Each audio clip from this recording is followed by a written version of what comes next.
"Sorry, this table is for family only," my brother said mockingly. Everyone laughed. They panicked when the bill came.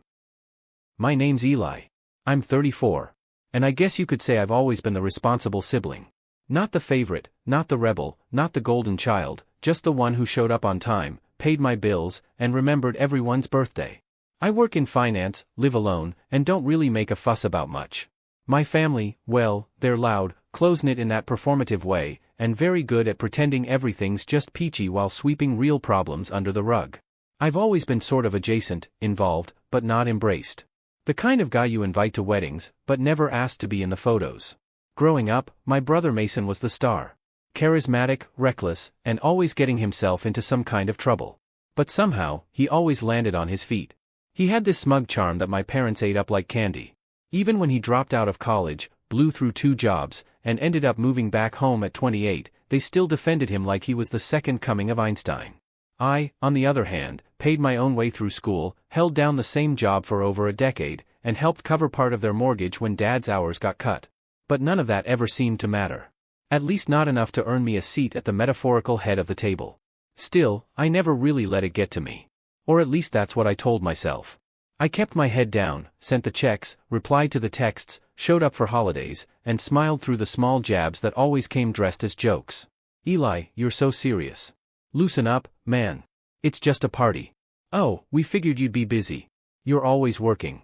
I took it in stride. I guess part of me hoped that if I just kept showing up, one day I'd be seen as part of the family, not just the one funding it from the background. That illusion shattered last fall. It started with a dinner. Mason had just gotten engaged to a woman named Brooke, who my mom had already dubbed an absolute angel. And my parents decided to throw a big celebratory dinner at this swanky rooftop restaurant downtown. Not the kind of place they could usually afford, which in hindsight should have tipped me off. I got a call from my mom a few weeks before. "Eli, sweetheart," she said in that syrupy tone she uses when she wants something. "We'd love it if you could make it to Mason and Brooke's engagement dinner. It's going to be such a special night." "Of course," I said without hesitation. "Just send me the details. And if it's not too much trouble," she added, lowering her voice. "We were hoping you might help with the reservation. Just to hold it, we'll pay you back." Obviously, I should have known right then that "we'll pay you back" meant I'd never see that money again, but like always, I agreed. I called the restaurant, booked a private space for 20 people and gave them my card for the deposit. I didn't mind. Not really. It was Mason's night. And maybe, just maybe, this time I'd feel like I was truly a part of it. The night of the dinner, I showed up right on time, 7 o'clock sharp. I had on a dark navy suit, freshly pressed shirt, new cufflinks I'd been saving. I brought a nice bottle of champagne for the couple, and even printed out a custom card with their initials. When I got to the rooftop, the hostess gave me a small nod and gestured toward the private section. I took a breath and walked in. The space was beautiful. String lights overhead, floral centerpieces on each table, a soft jazz band playing in the corner, and there they all were. My parents, Mason, Brooke, her family, a few of their friends. Everyone already had drinks in hand, laughing, talking, clinking glasses. I smiled and walked over, expecting at least a nod of recognition. Instead, Mason turned to me with that familiar smug grin. "Oh, hey," he said, barely glancing at the champagne in my hand. "Glad you made it." Then he pointed toward a fold-out chair set off to the side next to a trash bin, no less. "Sorry, this table's for family only," he said with mock sympathy. "But there's a spot for you right over there." I actually blinked. I thought he was joking. I looked at our mom, who just gave me that tight-lipped smile she uses when she doesn't want to get involved. Dad chuckled awkwardly and raised his glass. Brooke didn't even look up, and then, as if on cue, a few people laughed. I stood there for a second too long. I wanted to say something, anything. But my throat closed up. My ears were hot. I felt like I was 13 again, left out of a group photo at a cousin's wedding because I didn't fit the aesthetic. So, I walked to the chair, set my bottle beside me on the floor, and sat down alone. I didn't even take my coat off. The waiter came by and asked if I was with the party. I nodded silently. He didn't ask any more questions, just handed me a glass of water and moved on. I sat there for almost 2 hours while they laughed, toasted, opened gifts. I watched my brother give this long speech about how lucky he was to be surrounded by his closest people. I watched my mom tear up when Brooke called her the best future mother-in-law a girl could ask for. No one even asked if I wanted to order. Eventually, dessert came out. Some kind of elaborate layered cake with edible gold flakes. The band played a slow tune. The sun dipped below the skyline and I realized not a single person had looked in my direction for the past 30 minutes. Then the check came. I watched the waiter walk toward their table with a little leather folder. He paused, looked around, then glanced down at the credit card on file. My card. I watched him take a few steps toward me. "Excuse me, sir," he said quietly. "The total for the event is $3,218. Should I run the same card for the final amount?" Everyone at the table turned to look. My brother raised an eyebrow. "Oh yeah," he said casually. "Eli's got it." The waiter looked at me and I smiled. A calm, slow, measured smile. My voice was steady. "Not my table," I said, just loud enough for everyone to hear. I was told this was for family only. There was a silence so sharp it felt like the air had snapped in half. My brother's mouth opened slightly. My mom frowned, confused. Dad sat straighter. Brooke's dad furrowed his brow. The waiter hesitated. "Sir, you made the reservation." "I did," I nodded. "And I paid the deposit, but I'm not with them. I'm over here at the side table." I stood slowly, picked up my coat, and nodded toward the trash can where I belong, apparently. You could almost hear the collective thud of jaws hitting the floor. For a second, nobody moved. The waiter stood awkwardly between tables, holding the bill like it was radioactive. My brother looked like someone had just slapped him with a fish. My mother's eyes narrowed, flickering between me and the check, trying to figure out how this got away from her so fast.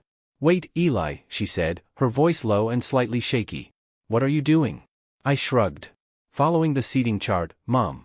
Mason said this table was for family only." I assumed that meant I wasn't included. I looked at the waiter. I didn't eat. I didn't drink. I wasn't welcome. "So, I won't be paying." "Don't be ridiculous." Mason snapped, the smirk cracking into something uglier. "It's just a joke, man. Lighten up. You always take things so personally." The room had gone quiet. Even the jazz band seemed to be winding down to an awkward hum. All eyes were on me, and for the first time in years, I wasn't shrinking beneath them. "Yeah," I said slowly. "That's the problem. You think everything's a joke as long as it's at someone else's expense." Brooke looked confused like she was just now catching on that something real was happening. Her father, a stiff man in a blazer who had barely said a word all night, gave Mason a sharp look. "You invited this man to your engagement dinner and sat him next to the trash can?" he asked incredulous. Mason scoffed and looked to my mom for backup. She straightened in her seat and smiled tightly. "Let's not blow things out of proportion. Eli is just being dramatic. He's always been sensitive." I almost laughed. That was her go-to line. Always have been. He's just sensitive. He's just tired. He's just overreacting. Any excuse to avoid admitting that something cruel had happened and that they'd let it happen. The waiter cleared his throat. "I'm sorry to interrupt again, but the restaurant needs to process the bill before we close the tab on the private space. If the card on file won't be used, I'll need an alternate." Silence.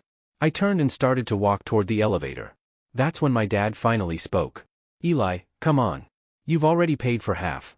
You might as well just finish it." I stopped cold. That sentence that might as well snap something in me. I turned back. "You're right, Dad. I did pay the deposit. I even called 3 restaurants to find one with a rooftop view like Mason wanted. I picked the date around his football schedule. I ordered custom floral arrangements because Mom said fake flowers would look cheap in the photos. I paid the $500 non-refundable deposit without blinking and I showed up on time alone in a suit to support my brother. I took a step closer, lowering my voice but not enough to be missed. And what did I get in return? A folding chair next to a garbage bin and a "sorry family only." I turned to Mason. "So now you get to figure it out. You and your real family." Mason's face was flushed now, red creeping up his neck. He stood up trying to puff himself up, but it just made him look more ridiculous. "You're making a scene." "No," I said, "I'm drawing a line," and I walked away. I didn't even bother with the elevator. I took the stairs, every step pounding with adrenaline and disbelief that I'd actually done it. Outside, the night air hit me like a slap, sharp and bracing. I loosened my tie and kept walking. I didn't know where I was going, but I knew I wasn't going back. I thought maybe that would be the end of it. A bold exit, a few awkward apologies later, maybe even a half-hearted attempt to brush it under the rug. But what I didn't know was just how deep the consequences of that moment would go. Because later that night, long after I'd gotten home, still in my suit, still holding that unopened bottle of champagne like a ghost limb, my phone lit up. First, a text from Mason. "Dude, seriously, you couldn't have just paid the check and talked to me after." Then another for Mom. "You embarrassed us in front of Brooke's entire family. Was that your goal? Revenge." And then a call from an unknown number. It was Brooke. Hi, she said, her voice quieter than I'd ever heard it. I know we don't really talk, but can I ask you something? Sure, I said cautiously. Did you really pay for everything? The deposit, the flowers, all of it. I paused. Yeah. There was a silence on the other end. Then they told my dad you offered to that it was your idea. That stopped me cold. I never offered. I said slowly. They asked. I said yes. I didn't expect anything back. But I definitely didn't do it for show. Brooke sighed. Well, my dad's furious. He thought you volunteered as a kind gesture, but now he's saying he wouldn't have agreed to the restaurant if he'd known it was being paid for by someone they basically shoved in the corner. I didn't say anything. He said, Mason and your parents made him look like a fool. Another pause. I'm not calling to get involved, she added quickly. I just thought you should know. I thanked her and we hung up, but the fallout had only just begun. Over the next few days, things escalated faster than I expected and not in the way my family probably anticipated. It started with the group chat. You know, the big family thread that usually lit up around birthdays and holidays with recycled gifts, blurry food pics, and Happy Friday text from my aunt. I hadn't heard a peep from it since the night of the dinner, but suddenly it roared back to life. Mom, Eli, we need to talk. Call me when you have a minute. Mason, you seriously messed things up with Brooke's family. You owe us a fix. Dad, this is getting out of hand. Just apologize and let's move on. I didn't reply. It wasn't just about the chair. It wasn't even about the bill. It was about everything that came before. Years of being treated like the emergency contact, the designated driver, the backup wallet.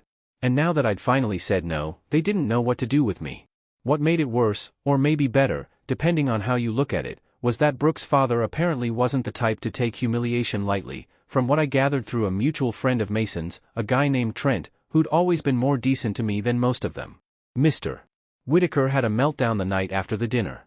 He'd paid for Brooke's private schooling, helped her start her marketing firm, and had apparently gone out of his way to plan a smooth, elegant engagement season, only to find out the groom's side lied about who paid for the venue, treated their own family member like trash, and stuck him with half the drinks tab after I refused to pay the rest. According to Trent, Brooke's dad said something at brunch the next day, like, if this is how they treat their own blood, what happens when you marry into it? Ouch. The ripple effects hit Mason like a freight train. Suddenly, wedding planning was on pause. Brooke had gone back to her condo for a mental reset, and the Pinterest boards vanished. My mother, in damage control mode, sent me a long email, not a text, not a voicemail, an actual email. The subject line was, please. The body of it was 5 paragraphs of sugar-coated manipulation all about how she never meant to hurt me. How she never realized I felt excluded and how it would mean so much to the family if I'd just be willing to sit down with Mason and smooth things over.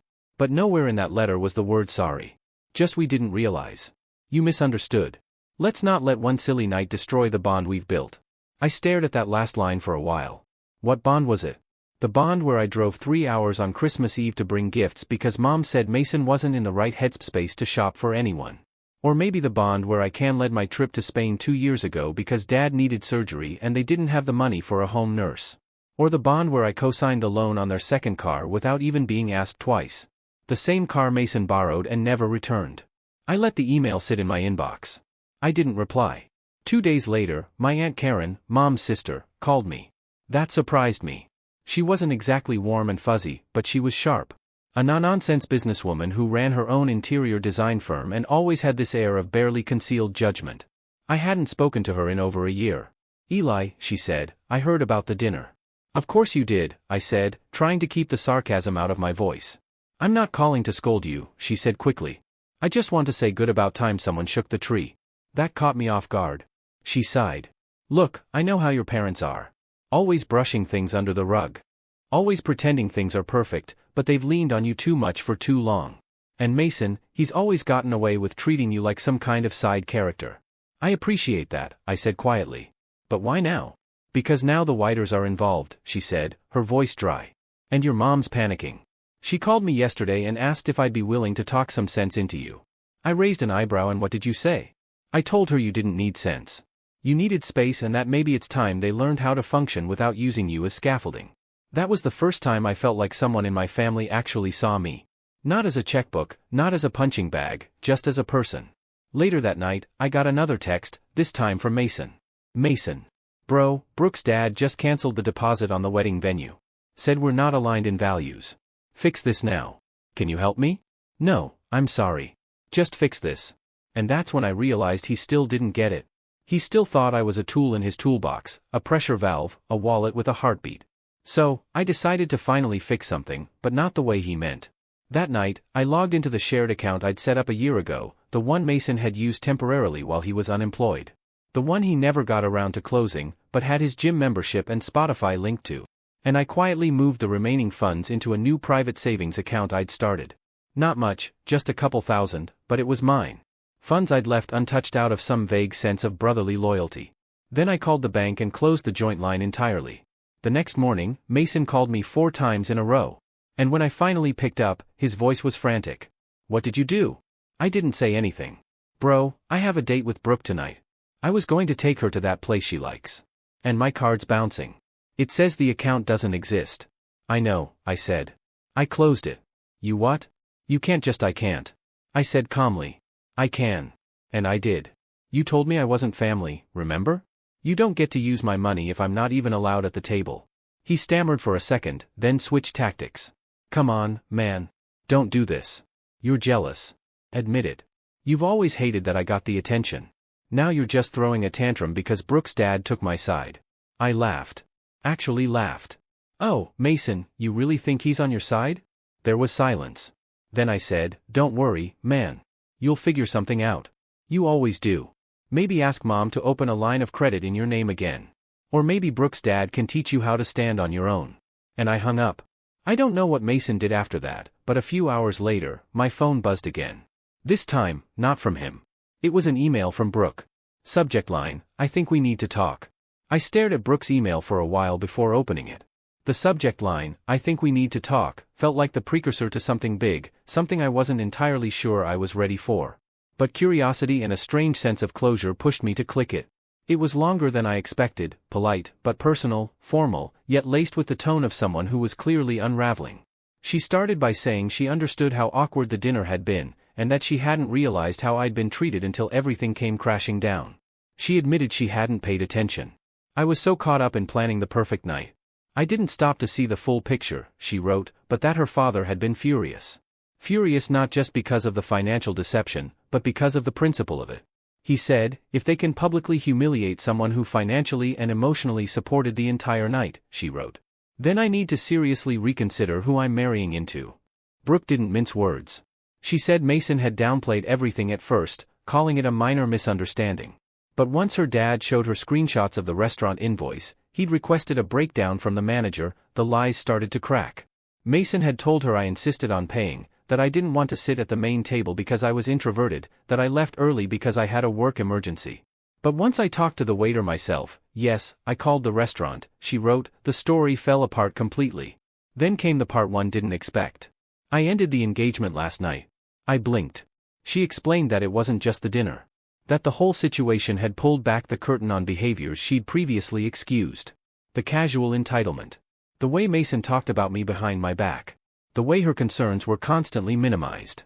He kept saying you were overreacting. She said, but honestly, you're the only one who reacted with any dignity. She ended the email with a short note. I'm not writing this to pit myself against Mason or to drag you into drama. I just wanted you to know I see it now and I'm sorry I didn't see it sooner. I sat there for a long time rereading it, not because I didn't believe it, but because I wasn't used to being believed. The next few weeks were oddly quiet. The family group chat died out completely. Mason tried calling twice more, but after I didn't answer, he stopped. I learned through the grapevine that he'd moved back in with her parents. Brooke returned the ring. Her dad sent out an official cancellation notice to the wedding venue and vendors. A few of Mason's old friends dropped off the map entirely. Apparently, some of them had been riding his coattails to Brooke's connections. I thought that would be it. Then it would all just settle into silence. But then one Sunday morning, I got a knock on my door. It was my mom. She stood on my front porch in a long cardigan holding a Tupperware container of lasagna like it was a peace offering. Her eyes were puffy, her makeup thin. I didn't say anything. Just opened the door a crack and waited. I brought you dinner, she said. I didn't reach for it. I just wanted to talk. No excuses. That part surprised me. I let her in. She sat at my kitchen table like she used to when I was a kid. Same nervous fingers, same forced smile, but this time, no passive aggressiveness. No, you're just tired. No, he didn't mean it. She cleared her throat. I owe you an apology. I crossed my arms. Just one. Her face tightened, but she nodded. Fair. Probably more than one. She took a breath. I didn't see it. Not because it wasn't there, but because I didn't want to see it. Mason's always been loud. He takes up space. And you never asked for anything. You just did. You handled things. You showed up. I guess we started treating you like a safety net. Something we assumed would always be there. That's the thing about safety nets, I said. People only look at them when they're falling. Never when they're climbing. Her lip trembled. She looked down at her hands. Your father and I were wrong. We let Mason get away with too much. We let him treat you like less. I stayed quiet. I know I can undo that. I know a lasagna and a sorry won't fix years of imbalance. But I just wanted you to know I see it now. And I'm sorry. I watched her for a moment. For the first time in my life, she wasn't dodging or deflecting. She wasn't defending Mason. She wasn't telling me to lower my voice or get over it. She was just sitting there owning it. I nodded slowly. Thank you. We didn't talk for long after that. She left the lasagna. I walked her to the door. She didn't ask me to forgive Mason. She didn't ask me to call him. She just said, take care of yourself, and drove off. After that, things didn't magically repair, but they didn't get worse either. My parents started sending individual messages instead of group ones. Short ones. Respectful. My mom invited me to Thanksgiving in a few months, only if you feel up to it, she said. I haven't decided if I'll go. Mason, from what I hear, is back to working part-time at some startup he hates. Living rent-free, avoiding eye contact with mirrors, probably. He hasn't reached out again, and I'm okay with that. As for me, I started doing more with my time. I took the postponed trip to Spain. I bought myself a new set of noise-cancelling headphones. I read books on boundaries, on family dynamics, on quiet strength. I even started seeing a therapist. And not because I was broken, but because I realized healing doesn't come from waiting for someone else to say sorry. It comes when you look at your own reflection and say, you deserved better and you gave it to yourself. So, no, I didn't pay the bill that night, but I finally cashed in years of silent debt. And for the first time in my life, I'm not sitting next to the trash can. I'm at my own table. And that table is enough.